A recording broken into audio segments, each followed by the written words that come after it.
Alors, faut-il oublier son passé? Faut-il oublier ses épreuves ou encore ses moments tristes? La question, faut-il oublier le passé quand il fait mal?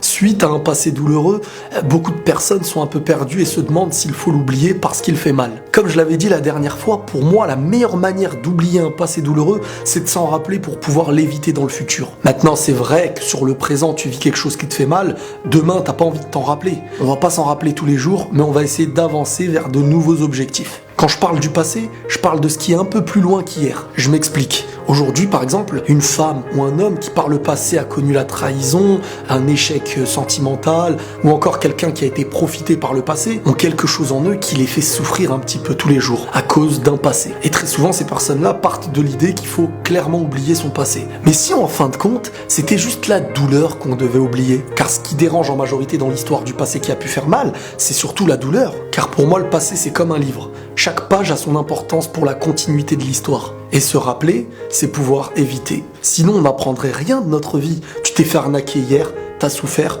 t'es conscient d'avoir souffert, aujourd'hui tu feras tout pour l'éviter. Et comme dit la phrase, arnaque-moi une fois, tu es stupide, arnaque-moi 2 fois, je suis stupide. D'où l'importance de tirer les leçons du passé. Et en voulant l'oublier, on risque de retomber. Faut être conscient que c'est grâce à nos chutes que nous sommes là. Et grâce à un passé qu'on construit un futur. Même si celui-ci n'est pas toujours beau, on se doit de connaître l'obscurité pour faire naître la lumière. Et dans tous les domaines de la vie, on apprend en échouant. N'oubliez pas qu'on est tous tombés étant bébés pour apprendre à marcher. Devoir toujours réussir, c'est pas possible. C'est l'échec qui pousse la réussite. Et ceux qui réussissent le mieux, c'est ceux qui ont utilisé leurs échecs pour en faire des victoires. Donc je peux comprendre que beaucoup de personnes face à la douleur soient de l'avis d'oublier. La douleur a fait naître une plaie, et s'en rappeler, c'est appuyer sur cette plaie. Mais comment aujourd'hui sommes-nous conscients qu'il faut éviter telle situation ou telle situation? Très souvent, grâce au vécu. Faut pas se forcer à tomber pour en connaître la chute, mais plutôt apprendre de ses chutes. Et petit à petit faire d'une douleur qui était lourde, une douleur qui sera légère. Mais il faut du temps et de la patience. Beaucoup de personnes aujourd'hui vivent dans l'espoir de retrouver la personne avec qui ils ne sont plus. Le problème, c'est qu'on n'arrive pas à passer à autre chose. Très souvent, une histoire est terminée, mais beaucoup de gens veulent la faire revivre. Parfois, l'espoir de retrouver quelque chose qui était un mal pour nous ne sera pas un bien.